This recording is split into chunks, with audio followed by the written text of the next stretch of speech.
তো আমার ব্যক্তিগতভাবে মনে হয় যে আমরা যদি ইন্টারনেটের এরকম ভাবে তো হয় না যে বাচ্চাদেরকে বোঝানো সম্ভব হয় না যে খারাপ দিক ভালো দিক এভাবে বোঝানো সম্ভব হয় না, কিন্তু যেটা বোঝানো সবসময় সম্ভব যে আমরা ইন্টারনেট দিয়ে কি কি ভালো করতে পারি। কেমন? শুধুমাত্র ফেসবুক কিংবা ইনস্টাগ্রাম রিল নয়, তার বাইরে আজকে একটা কোনো তথ্য জানতে হলে আমাদের লাইব্রেরি ছুটতে হতো আমাদের ছোটবেলায়, প্রিয়ম যদি তোর মনে থাকে। কিন্তু একদমই আজকে সেই একদম তথ্যটা কিন্তু আমাদের হাতের মুঠোয়। আজকে যখন আমাদের কোনো প্রজেক্ট ফাইল করতে হয় কিংবা এখন যখন স্কুল থেকে বিভিন্ন রকম অ্যাক্টিভিটিতে পার্টিসিপেট করা হয়, অর্থাৎ একটা যদি কুইজ কম্পিটিশন হয়, সেখানে একটা বাচ্চা একটা মোবাইলের সাহায্যে কিন্তু তার পড়াশোনাটা সেরে ফেলতে পারে, যেখানে আমাদের 100টা বই ঘাঁটতে হতো। এবং কারেন্ট অ্যাফেয়ার্স এর সম্পর্কে আমরা অর্ধেক সময় জানতেই পারতাম না, যে সমস্ত প্রশ্ন আসতো, কারণ পৃথিবীর কোথায় কি হচ্ছে সে সমস্ত বইয়ের অ্যাক্সেস আমরা পেতাম না। এটা খুব ভেগ কথা বলছি, মোদ্দা কথা যেটা বলতে চাইছি সেটা হচ্ছে যে বাচ্চাদেরকে মূলত পড়াশোনার বাইরে বিভিন্ন অ্যাক্টিভিটিতে ইনভলভ করা, সেটা টেবিল টেনিস খেলা হতে পারে, সেটা আঁকা হতে পারে, সেটা কুইজ কম্পিটিশন হতে পারে, সেটা নাটক হতে পারে, সেটা এনিথিং হতে পারে, সেটা গান গাওয়া হতে পারে। কিন্তু সেইটার ফলে এবং সেইটার সাথে ইন্টারনেটের যে ব্রিজটা, সেইটা মূলত তৈরি করতে হবে। কারণ আমাদের ইন্টারনেটে এখন সবকিছুর অ্যাক্সেস রয়েছে, কেমন? এবং ফ্রি ইন্টারনেট যেটার কথা প্রিয়ম বলছিল, আমরা যদি বাচ্চাদেরকে, যারা এখন সন্তানের পিতা মাতা, তারা প্রত্যেকে যদি বাচ্চাদেরকে এক্সট্রা কারিকুলার পড়াশোনার বাইরে এক্সট্রা কারিকুলার অ্যাক্টিভিটিতে অ্যাড করেন, সেটা আগেকার দিনেও তাই ছিল, এখনো তাই রয়েছে, তাহলে তাদের মনন এবং তাদের ভাবনার উপর একটা প্রভাব পড়তে বাধ্য। কারণ সেখানে সে শুধুমাত্র ফার্স্ট সেকেন্ড হওয়ার জন্য লড়বে না, সে সেখানে তার ভালো লাগার জন্য যাবে, অর্থাৎ তার কাজটা করে আনন্দ হচ্ছে। পড়াশোনা করতে সবাই ভালোবাসে না, কিংবা ভালোবাসলেও কোনো নির্দিষ্ট বিষয় ভালোবাসে, কেউ ইতিহাস ভালোবাসে, কেউ ভূগোল ভালোবাসে, কেউ অঙ্ক ভালোবাসে, কেউ কোনোটাই ভালোবাসে না। কিন্তু তাদেরকে তাদের সম্পূর্ণ বিকাশের জন্য তাদেরকে তাদের পছন্দের একটা কোনো অ্যাক্টিভিটি কি দুটো অ্যাক্টিভিটি কি তিনটে অ্যাক্টিভিটির সাথে যুক্ত করতে হবে। আজ যেখানে খেলার মাঠ নেই, আত্মীয়দের সাথে বিয়ে বাড়িতে প্রচুর আড্ডা, প্রচুর সময় কাটানো, ভাই বোনদের মধ্যে জয়েন্ট ফ্যামিলি নেই, সুতরাং তাদেরকে এমন জায়গায় পাঠাতে হবে কিংবা তাদেরকে এমন কাজে ইনভলভ করতে হবে পড়াশোনার বাইরে, যেখানে তাদের ব্যক্তিগত আগ্রহ রয়েছে। কেমন? কারুর আঁকায় আগ্রহ রয়েছে, কারুর ক্রিকেট খেলায় আগ্রহ রয়েছে, কারুর হয়তো দাবা খেলায় আগ্রহ রয়েছে, বিভিন্ন বিষয়ে বিভিন্ন বাচ্চাদের আগ্রহ। এবং মাথায় রাখতে হবে প্রত্যেকটা বাচ্চাই কিন্তু স্পেশাল। তাকে আমরা অধিকাংশ সময় আমাদের বাবা মারা যে ভুলটা করেছেন কিংবা করেননি, তাদের পড়াশোনা দেখে তাদের জাজ করা, যে তাদের পড়াশোনায় তার মানে বাচ্চাটা এরকম, কিন্তু তার ওই পড়াশোনার ভেতরে যে সাবজেক্ট গুলো রয়েছে, অর্থাৎ স্কুল নির্ধারণ করে দিয়েছে যে সাবজেক্ট গুলো 8টা কিংবা 10টা সাবজেক্ট, তার বাইরে আরো অজস্র সাবজেক্ট রয়েছে। যেমন ফ্যাশন ডিজাইনিং, কোনো একটা বাচ্চা সে হয়তো খাতায় দারুণ দারুণ পোশাকের ছবি আঁকে ক্লাস 5-এ, সে ভবিষ্যতের একজন দুর্দান্ত ফ্যাশন ডিজাইনার হতে চলেছে, আমরা কিন্তু জানি না, আমরা সেদিকে মনও দিচ্ছি না।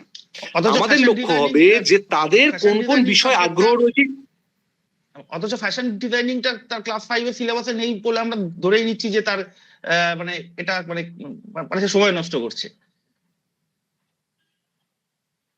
নিশ্চিতভাবে। এবং সব থেকে বড় সমস্যা হচ্ছে অশিক্ষা। অশিক্ষা বাচ্চাদের মধ্যে থাকে না। বাচ্চারা একটা টেপ রেকর্ডারের মতো, তাদের মাথায় রেকর্ড করা হচ্ছে, তাদেরকে আমরা শেখাচ্ছি। আমরা ছোট থেকে যে পরিবেশে, যে অনুশাসন এবং যে শিক্ষার মধ্যে দিয়ে বড় হয়েছি, সেটাই আমাদের ভবিষ্যৎকে রিফ্লেক্ট করছে বেশ কিছু ক্ষেত্রে, অন্তত জীবন বেঁচে থাকার ক্ষেত্রে তো বটেই। তো সেইখানে দাঁড়িয়ে সব থেকে বড় অশিক্ষা হচ্ছে ইগনোরেন্স, অর্থাৎ এড়িয়ে যাওয়া। অধিকাংশ বাবা মার যে সমস্যাটা আমি লক্ষ্য করেছি, তারা এড়িয়ে যেতে চান। অর্থাৎ ও বাবা আমার পছন্দের কথা বলছে না কিংবা আমার মনোমতো কথা বলছে না, আমরা এড়িয়ে যাই। এটা বাবা মার ক্ষেত্রে না, মানুষের ক্ষেত্রে, যে আমার মনোমতো কথা না হলে আমি সেখান থেকে এড়িয়ে যেতে চাই, অর্থাৎ বেরিয়ে যেতে চাই। তার একটা মেজর কারণ হচ্ছে আমরা ইগনোর করতে চাই এবং ভয় পাই সেগুলোকে, যেগুলো আমার ফোর্টের বিষয় নয়। যেমন স্কুল লাইফে হতো যে সাবজেক্টে আমি ভালো নই, সেই টিচারের ক্লাস আমি কামাই করতাম। বড় হয়েও কিন্তু আমরা সেই গুণটা বজায় রেখেছি, যেটা আমার পছন্দের কথা হচ্ছে না সেখান থেকে পালাচ্ছি। কিন্তু তাতে যে বাচ্চাটি তৈরি হচ্ছে, সে একটা সে একটা দারুণ ভবিষ্যতের দিকে এগোচ্ছে, সে ভয়ঙ্কর ভবিষ্যতের দিকে এগোচ্ছে, যেটা পরবর্তীকালে আপনারা যারা এখন বাবা মা, তাদের উপরে প্রভাব ফেলবে। অর্থাৎ আপনাদের বাচ্চারা সঠিকভাবে মূল্যায়ন করবে কিনা, আপনাদের করা কাজগুলোকে, সেটা ডিপেন্ড করছে আজকের বর্তমান শিক্ষার উপরে। আমি কি বোঝাতে পারছি? যে আজকে আপনি তাকে যা শেখাচ্ছেন কিংবা যেভাবে পৃথিবীটাকে দেখতে শেখাচ্ছেন, সে কিন্তু আগামী দিনে দাঁড়িয়ে আপনাকে ঠিক ওইভাবে দেখবে। আপনি যদি তাকে পৃথিবীকে ঘৃণা করতে শেখান, সে আগামী দিনে দাঁড়িয়ে যখন বড় হবে আপনাকেও ঘৃণা করবে, কারণ আপনিও সেই পৃথিবীর অংশ। আপনি যদি পৃথিবীকে ভালোবাসতে শেখান, তাহলে সে আগামী দিনে দাঁড়িয়ে আপনাকেও ভালোবাসতে শিখবে। অর্থাৎ আপনি তাকে যা রিফ্লেক্ট করাবেন। কিন্তু অধিকাংশ ক্ষেত্রে যে অশিক্ষাটা ভারতীয়দের মধ্যে, মূলত বিদেশিদের ক্ষেত্রে পরিমাণটা কম, মূলত ভারতীয়রা যেহেতু একটা থার্ড ওয়ার্ল্ড কান্ট্রি এবং সেখানে স্বাস্থ্য, শিক্ষা এগুলো ফ্রি নয়, সেহেতু ভারতীয়দের মধ্যে একটা ইগনোর করার প্রবণতা থাকে। অর্থাৎ আমার পছন্দসই কথা হচ্ছে না, আমি সেটাকে অ্যাভয়েড করব। এই প্রবণতাটাই কিন্তু আরো বেশি বিযুক্ত করে দেয় যে বাচ্চাকে বলা যে কোনো একটা বিষয়, ধরুন সেক্স এডুকেশন, এটা নিয়ে অনেকেরই ট্যাবু রয়েছে। আজকে সেক্স এডুকেশন কিংবা সেক্সুয়াল কোনো অ্যাক্ট নিয়ে কোনো বাচ্চা যদি তার বাবা মাকে প্রশ্ন করে, অধিকাংশ বাবা মা সেটা এড়িয়ে যান। এটা একটা ভয়ঙ্কর ব্যাপার। বরং তার বন্ধু হয়ে তাকে বোঝানো উচিত যাতে সে জীবনে কোনো বড় ভুল না করে ফেলে। কেমন? না হলে কিন্তু বড় ভুল করে ফেলার সম্ভাবনাটা অনেক বেশি। আমরা বলি না, ও বিষয়ে কথা বলবেন, ওটা বড়দের বিষয়। এবার যেই একটি বাচ্চাকে বলা হলো এটা একটি বড়দের বিষয়, বাচ্চাটার মনে কিন্তু কৌতূহল জন্মাতে শুরু করলো, যাচ্ছা বড়দের বিষয়, তাহলে তোমায় জানতেই হবে যেভাবে হোক। তখন সে কিন্তু ওইটা জানতে গিয়ে আরো খারাপ পথে চলে যায়। সুতরাং আমাদের আসল সমস্যা হচ্ছে আমাদের ইগনোরেন্স। এই ইগনোরেন্সটা কাটিয়ে যত আমরা আমাদের বাচ্চাদের সাথে খোলাখুলি কথা বলবো, তাদের ইন্টারেস্ট এবং তাদের চাহিদা নিয়ে কথা বলবো এবং তাদের চাহিদার ফুলফিলমেন্টের চেষ্টা করবো পড়াশোনার পাশাপাশি, ততই একটা বাচ্চার ভবিষ্যৎ বিকশিত হবে বলেই আমার বিশ্বাস। তথা তুই একটু আগে এক্সট্রা কারিকুলার অ্যাক্টিভিটির কথা বলছিলি। তুই নিজে অভিনয় জগতের মানুষ, তুই দীর্ঘদিন ধরে এই ইন্ডাস্ট্রির সঙ্গে, ইন্ডাস্ট্রিতে তুই সুনামের সাথে কাজ করছিস এবং অনেক শিশু শিল্পীর সঙ্গে তুই খুব ক্লোজ ভাবে তুই কাজ করেছিস। আমি তোর থেকে যেটা জানতে চাইবো যে অভিনয় কি করে এই মানসিক সংকীর্ণতা তুই যেটা কথা বলছিলি বা মোবাইল অ্যাডিকশন, এইগুলোর থেকে বাচ্চাদের একটু মানে একটা দূরত্ব তৈরি করতে পারে, এটা যদি একটু এক্সপ্লেন করিস। শুধু অভিনয় নয়, যে কোনো রকমের ক্রাফটই প্রিয়ম। কারণ বাচ্চারা, আমি বলছি প্রত্যেকটা বাচ্চা কিন্তু ইউনিক। কোনো বাচ্চা যাকে দেখে অ্যাপারেন্টলি মনে হচ্ছে সে আর 5টা বাচ্চার থেকে বিছিয়ে, সে কিন্তু কোনো না কোনো বিষয়ে এগিয়ে, আমরা আবিষ্কার করতে পারি। কারণ প্রত্যেকটা মানুষের মধ্যে স্পেশালিটি রয়েছে। কেমন? সেই স্পেশালিটিটা হয়তো সমাজে এই মুহূর্তে টাকা দিয়ে বিক্রি হয় না আজ, কিংবা সেটার কোনো ব্যবসায়িক দিক নেই, সেটার কোনো বিজনেসের দিক নেই, অ্যাপারেন্টলি মনে হচ্ছে হয়তো আছে। মানে আমি বলছি, যে বাচ্চাটা ধর ছোটবেলায় খুব ভালো কথা বলতে পারতো, দারুণ কথা বলতো, সেই বাচ্চাটাকে অ্যাপারেন্টলি তো মনে হচ্ছে এই বাচ্চাটা ভবিষ্যতে কি করবে, কথা বলা ছাড়া, ভালো কথা বলা ছাড়া তো কিছুই পারে না, পড়াশোনায় তো বললাম। কিন্তু দেখা গেছে ভবিষ্যতে সেই ভারতবর্ষের নাম্বার 1 ইউটিউবার হয়েছে। কেমন? কিংবা গুগলের সিইও হওয়ার জন্য তার তো কোনো মাধ্যমিকে ফার্স্ট হতে হয়নি তাকে, কিংবা উচ্চ মাধ্যমিকে সেকেন্ড হতে হয়নি। সুন্দর পিচাই পড়াশোনায় খুব একটা ভালো ছিলেন না, তা সত্ত্বেও তিনি গুগলের সিইও হয়েছেন। আমি বলতে চাইছি যে আমাদের যে প্রথাগত ডিগ্রির পড়াশোনাটা করা, রবীন্দ্রনাথ তো কখনো স্কুলেই যাননি। আমাদের যে প্রথাগত ডিগ্রির পড়াশোনাটা করানো হয় সেটা মাত্র 6টা থেকে 8টা সাবজেক্টে সীমাবদ্ধ।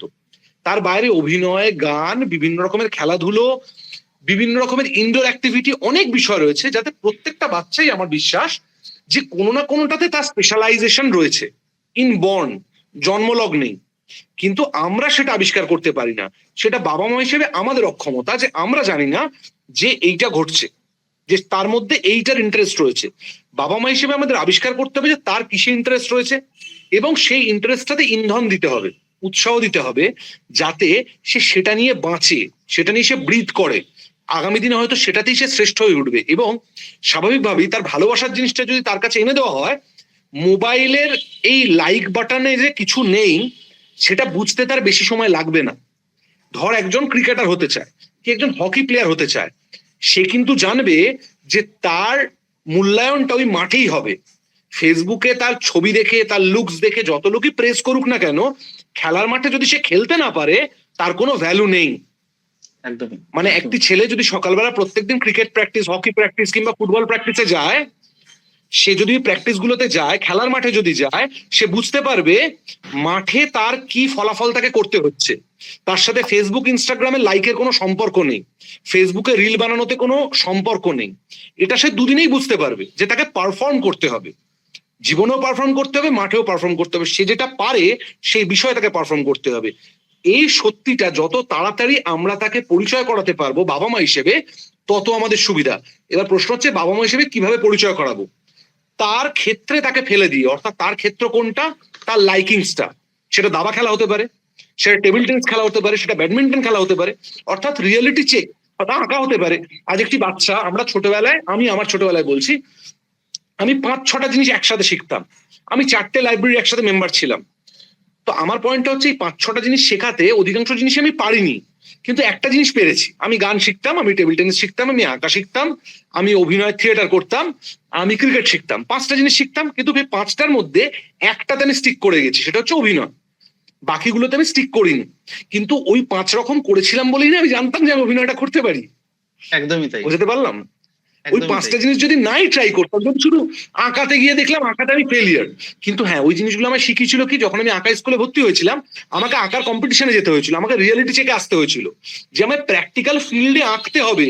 ফেসবুকে একটা ছবি স্পেশাল লাইট করলে কিংবা একটা রিল বানালে তাতে জীবনের উপার্জন হবে না। এই সত্যিটার চেকটা রাখতে হবে, রিয়েলিটি চেক একমাত্র রিয়েল ইভেন্টস দ্বারাই ঘটবে। সেই রিয়েল ইভেন্টস গুলো কোথায় লুকিয়ে আছে?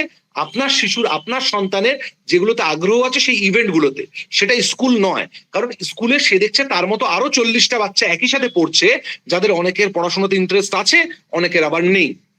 ফলে সে বাধ্য এটা করতে, কিন্তু যেটা সে বাধ্য নয় সেটা সে এক্সক্লুসিভ করছে। আপনাকে আপনার সন্তানকে ফিল করাতে হবে সে স্পেশাল। কোন ব্যাপারে স্পেশাল? যেটা সে ভালোবাসে। যদি সে ভূগোল ভালোবাসে, তাহলে ভূগোলটাকে তার কাছে স্পেশাল করে দিতে হবে। তাকে ভূগোলের জন্য আলাদা হয়তো আর একটা এক্সট্রা ক্লাস করাতে হবে, যেখানে সে ভূগোল নিয়ে, পৃথিবীর ভূগোল নিয়ে পড়বে। সেটা কোনো পাঠ্যক্রমের মধ্যে নয়। সে হয়তো ভবিষ্যতে ভূবিদ হবে একজন, একজন হয়তো মাটি খুঁড়ে সে একজন আর্কিটেক্ট, একজন মাটি খুঁড়ে সে ফসিল বার করবে ভবিষ্যতে। আমি বলতে যেটা চাইছি যে প্রত্যেকটা মানুষেরই ইন্ডিভিজুয়াল যে লাইকিংস গুলো, সেগুলোকে পোক করতে হবে ছোটবেলা থেকে। তাহলেই একমাত্র সম্ভব যে তাকে এই ধরনের ইন্টারনেট কিংবা এর যে কুপ্রভাব, সেগুলো থেকে সরিয়ে দেওয়া, কারণ সে রিয়েলিটি চেকে থাকবে। আমি একটু এবার অভিভাবকদের মানে প্রশ্নগুলো নিতে শুরু করছি। হ্যাঁ, সরি, কিছু কেউ কিছু বলছেন কি? সরি। হ্যাঁ, আচ্ছা, আমি একটু অভিভাবকদের প্রশ্ন দিতে শুরু করছি। অনেকে অ্যাপ্রিসিয়েট করলেন তোর উত্তরটা, এখানে আমি তাদের ইমোজি গুলো দেখতে পাচ্ছি। সৌরভ কুমার মহান্তি লিখছেন, আমার মেয়ের বয়স, আচ্ছা সরি, আমি পুরুলিয়া থেকে বলছি, আমার মেয়ের বয়স 8 বছর। ওর নাটকের প্রতি অসম্ভব আকর্ষণ, কিন্তু এখানে ভালো নাটক শেখানোর স্কুল নেই। আমার ভয় হয় যদি দূরে কোথাও নিয়ে গিয়ে শেখাতে গেলে ওর পড়াশোনার ক্ষতি হয়। আমি আমার মেয়েকে ফার্স্ট সেকেন্ড হতেই হবে এরকম কোনো বাধ্যবাধকতা নেই, কিন্তু কিভাবে ব্যাপারটাকে ব্যালেন্স করব বুঝতে পারছি না। কারেক্ট। এবার আপনার মেয়ের নাটকে আগ্রহ, কিন্তু সে দূরে যাওয়ার সুযোগ নেই। আপনারা বাড়িতে যতটুকু পারেন, ধরুন রবীন্দ্রনাথের প্রচুর হাস্য কৌতুক আছে, ছোট ছোট নাটক, কিংবা বহু লেখকের বহু নাটক আছে, আপনাদের যতটুকু বোধ সেটুকু দিয়ে তাকে নার্চার করুন। এই যে ইন্টারনেটের সুবিধা নেওয়ার কথা বলছেন, ইন্টারনেটে দেশে বিদেশের নাটক এখন দেখা যায়। আপনি যদি ইউটিউবে গিয়ে টাইপ করেন বাংলার নাটক, আপনি অনেক নাটক দেখতে পাবেন। যে নাটকগুলো স্টেজে হয়েছে তাকে দেখান। নিজেরা ছোটবেলাতে একটু হলেও আবৃত্তি করেছেন, কিংবা গান করেছেন, কিংবা নাটক করেছেন, সেইটুকু নলেজ, সেইটুকু এনকারেজমেন্ট আপনারা সেটা নিয়ে কথা বলুন। আপনারা ওকে রিহার্সাল করান বাড়িতে। বড় জায়গায় গিয়ে শেখা যায় এমনটা কিন্তু নয়। মানুষ শেখে নিজের আশেপাশ থেকে। বড় জায়গায় নাটকে যখন একটু বড় হবে, যখন কলেজে পড়বে, তখন হয়তো কলকাতায় এসে পড়বে। কিন্তু এই মুহূর্তে আপনারা যতটুকু জানেন সেই নাটকগুলো ওকে দিয়ে রিহার্সাল করান। ওকে ইউটিউবে নাটক দেখান, কিংবা আপনারা যখন কখনো কলকাতায় আসবেন, কিংবা কলকাতার দল যখন নাটক করতে যাবে তাতে নাটক দেখান। ওর যেগুলো ভাল লাগে, কিংবা অভিনয়ের ছোট ছোট স্কিড, সেগুলোকে ভিডিও করে নিজেরা দেখুন কোনটা ভালো হচ্ছে। আপনারাও তো একজন দর্শক, কোনটা খারাপ হচ্ছে, কি করলে বেটার হবে, বাবা মা হিসেবে সেটা গাইড করুন। সব সময় যে প্রফেশনাল হেল্প পাওয়া যায় সেই মুহূর্তে দাঁড়িয়ে এমনটা নয়। হয়তো 5 বছর সময় লাগবে, যখন কলকাতায় আসবে তখন কোনো নাটকের দলে জয়েন করবে। কিন্তু এই মুহূর্তে যে ছোট নাটকের দল রয়েছে আপনাদের ওখানে, সেখানেই ওর প্র্যাকটিস চলতে থাকুক। কারণ প্র্যাকটিস চললে মানুষ নিজেই বুঝতে পারবে কোনটা বেটার হচ্ছে। আর যদি আপনি কোনো ব্যাপারে, ধরুন একটা বিজ্ঞান মনস্ক কথা বলি, সেটা হচ্ছে কোনো মানুষ যদি কোনো ব্যাপারে প্রত্যেকদিন 12 থেকে 14 ঘন্টা করে প্র্যাকটিস করে, সে যদি নন ট্যালেন্টেড হয়, তাহলে সেটাতে মাস্টার করবে। এটা বিজ্ঞানের কথা। তো আজ ওর প্র্যাকটিসটা বড় কথা, কে শেখাচ্ছে বড় কথা কোনোদিনই ছিল না। কারণ একটা টিচার যখন ক্লাসে শেখান, তিনি 40 জনকে শেখান, ফার্স্ট কিন্তু একজনই হয়। অর্থাৎ টিচারের কাজ হচ্ছে টর্চ দিয়ে আলো দেখানো, কেমন টর্চ দিয়ে আলো দেখানো। এবার সেই পথে কে কতটা হাঁটবে সেটা স্টুডেন্টের উপর নির্ভরশীল।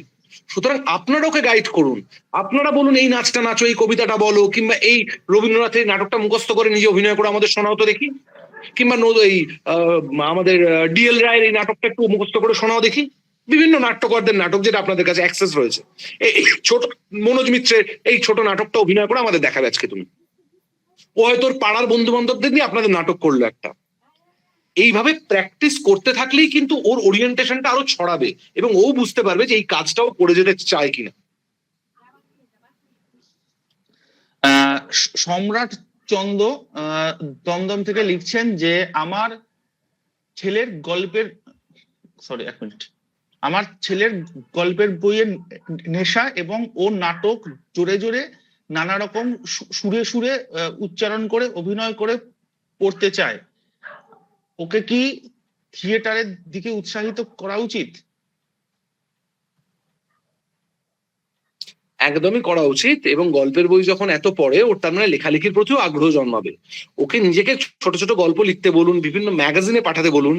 যেহেতু নিজে পড়তে ভালোবাসে, যে পড়তে ভালোবাসে, যেমন ধরুন যে খেতে ভালোবাসে, অধিকাংশ ক্ষেত্রে দেখা যায় তার রান্নার প্রতি, নিজে প্রচুর রান্না না করলেও তার রান্নার প্রতি একটা ধারণা তৈরি হয়ে যায় যে কিভাবে করলে রান্নাটা বেটার টেস্টের হবে। ঠিক তেমনই যে গল্পের বই পড়তে ভালোবাসে তার লেখালেখির একটা ন্যাক থাকবে, এটা স্বাভাবিক। এবং পাশাপাশি থিয়েটার জয়েন করা তো খুবই প্রয়োজনীয়, কারণ ও যে সুরে সুরে বলছেন অভিনয় করে, তার মানে ওর এই অভিনয়টা ভালো লাগে। সুতরাং থিয়েটারে দিয়ে আপনাদের দেখতে হবে ওর আগ্রহটা বজায় থাকছে কিনা, তাহলেই স্পষ্ট হয়ে যাবে বিষয়টা। তোরা একটা জিনিস আমি তোর থেকে ব্যক্তিগতভাবে আমি জানতে চাইবো যে যেহেতু তুই একদম মানে হার্ডকোর অভিনয় জগতে আছিস, অনেক শিশু শিল্পী, মানে এটা আমি অনেক অনেক বাবা মার কাছেই শুনেছি যে যারা একদম ধর এই ধরনের মেগা সিরিয়াল বা সিনেমা বা অন্যান্য ধরনের যে অভিনয়ের ফরম্যাট গুলোতে শিশু শিল্পী হিসেবে অভিনয় করে, তাহলে এটা কোথাও গিয়ে কি তাদের কেরিয়ার বা পড়াশুনোর দিকে একটু মানে সমস্যা তৈরি করে দেয় না? তুই তো দেখেছিস বিষয়গুলো কাছ থেকে, যদি একটু এক্সপ্লেন করিস। আমি বলছি যে বিদেশে বিদেশে পড়াশোনার ক্ষেত্রে একটু দেখে নি ওটা। বিদেশে যে কোনো একটা ব্যাপারে, আমাদের ওখানেও সেইরকম পড়াশোনা চালু করবার কথা হচ্ছে, যে যেটাতে স্পেশালাইজ তাকে ছোট থেকে সেটাই করানো হচ্ছে। তাকে কিন্তু বাকি আরো 25টা সাবজেক্ট শিখতে হচ্ছে না, কারণ 25টা সাবজেক্ট তার যে শিক্ষার বিষয় তাতে খুব একটা লাগছে না। হয়তো একটা সম্যক ধারণা, একটা বেসিক সেকশন অব্দি করা হচ্ছে। এবার ছোট বাচ্চাদের ক্ষেত্রে, অধিকাংশ ক্ষেত্রে যারা মেগা সিরিয়াল অভিনয় করতে আসে, তারা কিন্তু পড়াশোনাটাও পাশাপাশি চালিয়ে যায়। কেমন? এবার অনেক বাবা মা রয়েছে যে পড়াশোনাটাকে একেবারেই গুরুত্ব না দিয়ে এই মুহূর্তে যেহেতু অর্থ উপার্জন করছে সন্তান, সেটার দিকে ফোকাস করে। আমি বারবারই শুরুতে যেটা কথা বলেছিলাম যে কোল্ড রিভলভার যখন আবিষ্কার করেছিল, সেটা মানুষকে মেরে ফেলার জন্য নয়। প্রত্যেকটা কিছুরই একটা ভালো এবং খারাপ দিক থাকে। সুতরাং অনেক বাবা মা রয়েছেন যারা সন্তানের যতটুকু ভালো লাগছে কিংবা সন্তান যতটুকু পারছে তার উপর ডিপেন্ড করে এই গোটা বিষয়টা করেন। হ্যাঁ, আবার অনেক বাবা মা রয়েছেন যারা বাচ্চার ওপর ওই কাজটাকে চাপিয়ে দেন। এটা সম্পূর্ণ নির্ভর করছে সেই পিতামাতার ওপর, যারা সেই সন্তানটিকে শুটিং এ নিয়ে আসছেন। তোহার সঙ্গে আমরা আবার একটু আলোচনায় ফিরবো। শুধু একটা ছোট্ট রিমাইন্ডার দিয়ে দিই, আমাদের এই যে টোটাল অ্যাক্টিভিটিটা, যে বিভিন্ন ক্ষেত্রের যারা কৃতি মানুষ রয়েছেন, যারা খ্যাতিমান মানুষ রয়েছেন, তাদের সঙ্গে আমাদের সন্তানদের ভবিষ্যতের একটা উজ্জ্বল রাস্তা খুঁজে বার করার লক্ষ্যে যে আলোচনা, এটা আমাদের একটা সিরিজ অফ ওয়েবিনার চলছে। এবং মোবাইল অ্যাডিকশন তো আমাদের এখনকার দিনে প্রত্যেকের ঘরে ঘরে একটা সমস্যার জায়গা। আগামীকাল আমাদের এই সিরিজ অফ ওয়েবিনারে উপস্থিত থাকবেন মনোবিদ সন্দিতা সিনহা ম্যাডাম, যার কাছ থেকে আমি নিজে ভীষণভাবে উপকৃত। তো আপনারা যারা ম্যাডামকে প্রশ্ন করতে চান, তারা একটু কাইন্ডলি আজকে প্রশ্নগুলো আমাদের হোয়াটসঅ্যাপ গ্রুপে দিয়ে দেবেন। আপনার সন্তানকে নিয়ে যদি কোনো সমস্যা বা প্রশ্ন থাকে, যাতে আমরা কোশ্চেন গুলো একটু সর্ট আউট করে রাখতে পারি, এবং ম্যাডামকে সেটা আগে থেকে দিয়ে দিলে কি হবে, যেহেতু আমরা কোনো ওয়েবিনারে খুব বেশিক্ষণ সময়ের জন্য টানতে চাই না, তাহলে ম্যাডামের একটু বলতে সুবিধা। আচ্ছা, তথা আমি আরেকজন অভিভাবকের প্রশ্ন আমি নিয়ে নিতে চাই। নমস্কার, এটা কোথায় উঠে গেল? হ্যাঁ, আচ্ছা, সুদেশনাথ চক্রবর্তী ম্যাডাম প্রশ্ন করছেন, আমার সন্তানের বয়স 11 বছর। আমার সন্তানের বয়স 11 বছর। বিদেশি সিনেমার দিকে ওর ভীষণ ঝোঁক। বিদেশি বলতে নিশ্চয়ই উনি মানে হলিউডের সিনেমা বোঝাচ্ছেন। ও সারাদিন ইন্টারনেট থেকে সেই সব সিনেমা দেখে যেখানে এমন কিছু দৃশ্য থাকে যা ওর বয়সে দেখার পক্ষে ঠিক নয়, আটকাতে গেলে রেগে যায়। এটা কিভাবে হ্যান্ডেল করব? ওর সাথে খোলাখুলি কথা বলুন। যে দৃশ্যগুলো নিয়ে আপনাদের আপত্তি কিংবা আপনাদের যেটা মনে হচ্ছে যে দৃশ্যগুলো ওর দেখা উচিত নয়, সেইটা ওর সাথে ওর বন্ধুর মতো কথা বলুন যে এই দৃশ্যগুলো আপনারা কেন মনে করছেন ওর দেখার কথা নয়। আর ও যদি দেখে ফেলে থাকে সেইটা নিয়ে খোলাখুলি ওর সাথে ডিসকাশন প্রয়োজন। সেটা যদি ভায়োলেন্সের দৃশ্য হয় ভায়োলেন্স, সেটা যদি সেক্সের দৃশ্য হয় সেক্স, মানে কথাবার্তা বলা। আমি তো বলে দিলাম কথাবার্তা বলুন, কিন্তু কি কথাবার্তা বলবেন? অর্থাৎ যদি সেটা সেক্সুয়াল দৃশ্য হয় তাহলে সেই সেক্সুয়াল দৃশ্যটা এই বয়সে এবং সেই সেক্সুয়াল অ্যাক্ট যেটা ও দেখছে ওই হলিউডের ছবিতে, তার উপকারিতা এবং ওর জীবনে সেটার প্রয়োজনীয়তা কোন বয়সের পর, সেটা নিয়ে খোলাখুলি কথা বলতে হবে। এবং ভায়োলেন্স যদি বিষয় হয় ওই হলিউডের ছবিগুলোতে, তাহলে সেই ভায়োলেন্সটা নিয়ে কথা বলতে হবে যে এই ধরনের ভায়োলেন্স মানুষের উপর অ্যাপ্লাই করলে ও কেন এই ধরনের ভায়োলেন্সের প্রতি আকৃষ্ট, মানুষের প্রতি অ্যাপ্লাই করলে কি ধরনের ক্ষতি হতে পারে, এবং ওর এগুলোতে কি ভালো লাগছে, কেন এই ভায়োলেন্সটাও দেখছে, সেটা নিয়ে খোলাখুলি কথা বলতে হবে। এবং এই ভায়োলেন্সটা দেখাতে আপনাদের কেন আপত্তি সেটা নিয়ে ওর সাথে ওকে আটকানো যাবে না। মানে আমি বলতে এটা চাই যে আটকালেও লুকিয়ে দেখবে, ওকে খোলাখুলি ওর সাথে ডিসকাশনে ঢুকতে হবে। আপনার যদি একটা বন্ধু কিংবা ভাই কিংবা বোন যদি এই ধরনের কোনো কাজে যুক্ত হতো, তাহলে আপনি তাকে আটকাতেন না, ডিসকাশনে ঢুকতেন। সেই ডিসকাস করতে হবে ওর বয়সে নেবে, ওকে লজিক্যাল ডিসকাশন করতে হবে যাতে ও লজিক দেয়। যদি আপনি ওকে লজিকে পরাজিত করতে পারেন ও নিজেই দেখা ছেড়ে দেবে, কিন্তু আপনি যদি ওর উপর চাপিয়ে দেন তাহলে কিন্তু ছাড়বে না। আপনাকে ওকে লজিকে পরাজিত করতে হবে, অথবা ওর বন্ধু হয়ে ওর সাথে বসে দেখতে হবে এবং বলতে হবে দেখো এই দৃশ্যটা এখানে দেখাচ্ছে কিন্তু এই দৃশ্যটা সত্যি নয়, এই দৃশ্যটা মানুষের উপর করলে কতটা কষ্ট হয় দেখেছো, যেটা এই বিভৎস দৃশ্যটা মানুষ করছে এটাতে খুব খারাপ কিছু লুকিয়ে আছে এবং এতে বাজে মানসিকতার প্রভাব।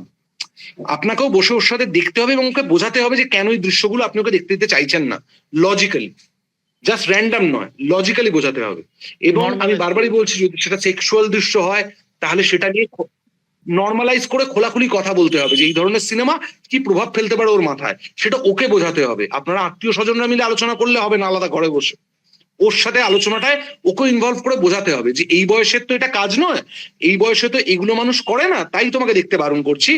যে বয়সে তুমি করবে সে বয়সে তুমি দেখবে, আর যদি তোমার কৌতূহল হয় তুমি কি আকর্ষণ পাচ্ছ তুমি আমাকে খোলাখুলি বলো। অথবা সেগুলোকে ওকে ইজি করে দেওয়া বিষয়গুলোতে, যাতে ও যদি কালকে একটা কোনো ভুল কাজ করবার কথা ভাবেও যেন আপনাদের সাথে সে শেয়ার করে। ওর বন্ধু হয়ে ওঠাটা খুব ইম্পর্টেন্ট। আচ্ছা, এবার একটা অন্যরকম মেসেজ দেখতে পাচ্ছি। সায়নী সাহা লিখছেন, তথাগতবাবু নমস্কার, আমি আপনার পাড়িয়া ফিল্মটা দেখেছি। আমি নিজেও একজন ডগ লাভার, আমার ভীষণ ভীষণ ভালো লেগেছে। ভালো ভালো থাকবেন। পাড়িয়া, হ্যাঁ, পাড়িয়া তথা একটা খুব উল্লেখযোগ্য কাজ। ধন্যবাদ। আচ্ছা, এই পাড়িয়ার প্রসঙ্গ যখন উঠলোই, আপনাদের আরো একবার মনে করি যে আমি যখন আপনাদের সকলের সঙ্গে তথাকে ইন্ট্রোডিউস নতুন করে ইন্ট্রোডিউস আমি করছিলাম, আমি একটা শব্দ ইউজ করেছিলাম যে তথা একজন পশু অধিকার কর্মী। মানে পশু প্রেমী তো অনেকেই হন, কিন্তু স্ট্রে অ্যানিমালস এর নিয়ে তথা যে কাজগুলো করে মানে সেগুলো সত্যি রিমার্কেবল। তথা এই আমাদের যারা সন্তান বা যারা আমাদের পরবর্তী প্রজন্ম, যেহেতু তুই এই বিষয়টা নিয়ে কাজ করিস, আমি একটু ছোট করে জানতে চাইবো যে আমাদের স্ট্রে অ্যানিমালসদের প্রতি বা চারপাশের অ্যানিমালসদের প্রতি যে সহমর্মিতা থাকাটা, এটা কতটা জরুরি, বা কিভাবে শেখাবো আমরা মানে সন্তানদের যে এদের প্রতি সহমর্মী হও? আমি যখন বড় হয়েছি তখন প্রায় কারেক্ট প্রিয়ম, আমি এখান থেকে ধরে নিচ্ছি বিষয়টা। আমি ছোটবেলায় প্রায় রাস্তার 15টা কুকুরের সাথে বড় হয়েছি, কারণ আমাদের বাড়িতে আমি মাকে ছোট থেকে দেখেছি রাস্তার কুকুর, বেড়াল, গরু, ছাগল এদের জন্য আলাদা করে রান্না করতে, এবং সেই রান্নাটা আমার মা এখন 65+, মা এখনো করে। অর্থাৎ ভাগ করে নেওয়ার অনুভূতি, এইটা খুব ইম্পর্টেন্ট। আপনারা, আমি বিশ্বাস রাখি যারা এখানে রয়েছেন, যতজন এখানে রয়েছেন তারা প্রত্যেকেই বাবা মা। সুতরাং আপনারা যদি আপনাদের সন্তানকে ভাগ করতে শেখান, শুধু মানুষের সাথে নয় অন্য প্রাণীদের সাথে ভালো থাকাটা এবং ভালো রাখাটা, তাহলে জানবেন আপনাদের ভবিষ্যৎ সিকিউর। কারণ অধিকাংশ বাবা মাই সন্তানদের শেখান স্কুলে গিয়ে টিফিন ভাগ করে না খেতে, অধিকাংশ বাবা মাই শেখান স্বার্থপর হতে, এবং এইটা শেখাতে গিয়ে তারা ভুলে যান যে তারা যেটা শেখাচ্ছেন সেটা কিন্তু তাদের জীবনেও একদিন অ্যাপ্লাই হবে, অর্থাৎ তাদের সন্তান তাদের সাথেও স্বার্থপরতা করবে। যদি সেটার থেকে বেরোতে চান এবং সেটার বাইরে গিয়ে নিজের সন্তানকে নতুন পৃথিবী দেখাতে চান, তাহলে তাদেরকে শেখানো দরকার যে আশেপাশে যত পশু পাখি প্রাণীরা রয়েছে মানুষ বাদে, তাদের প্রতি সহানুভূতিশীল হতে। আপনার বাড়িতে বিস্কিটের প্যাকেট আসে, তার থেকে যদি 2টো বিস্কিট রাস্তার কুকুরকে দেওয়া হয় তাতে কোনো ক্ষতি হয়ে যাবে না আপনার, তাতে জীবনের কিছু ক্ষতি হয়ে যাবে না, বরং ওই রাস্তার কুকুরটা আপনার বন্ধু হবে, আপনার বিপদে আপনার পাশে দাঁড়াবে। অর্থাৎ কোনো প্রাণীকে সাহায্য করা, তার পাশে দাঁড়ানো, এটা যে একটা ভালো অনুভূতি, এবং সেই অনুভূতিটার বিনিময়ে যে সেই প্রাণীটাকে আপনি ভবিষ্যতে পাশে পাবেন, সেইটা তাদের ছোট থেকে বোঝাতে হবে। অর্থাৎ আমরা বাড়িতে এই গরমকাল পড়েছে, একটা মাটির বাটিতে ছাদে জল রাখতে পারি, সেই জলটা প্রত্যেকদিন চেঞ্জ করতে পারি, তাহলে আপনার সন্তান যদি সেটা দেখে সে বুঝবে যে বাবা মা বুঝতে পারছে যে এই পাখিগুলোর গরমে কষ্ট হচ্ছে তাই জল রেখেছে। অন্যের কষ্টকে যদি বুঝতে শেখান ছোট থেকে এইভাবে, পাখিদেরকে সকালে যদি খাবার দেন, রাস্তার কুকুরদের 2টো বিস্কিট দিতে শেখান আপনার সন্তানকে, তাহলে তারা অন্যের কষ্টটা বুঝতে শিখবে, এবং অন্যের কষ্টটা বুঝতে শিখবে মানে আপনার কষ্টটাও বুঝবে।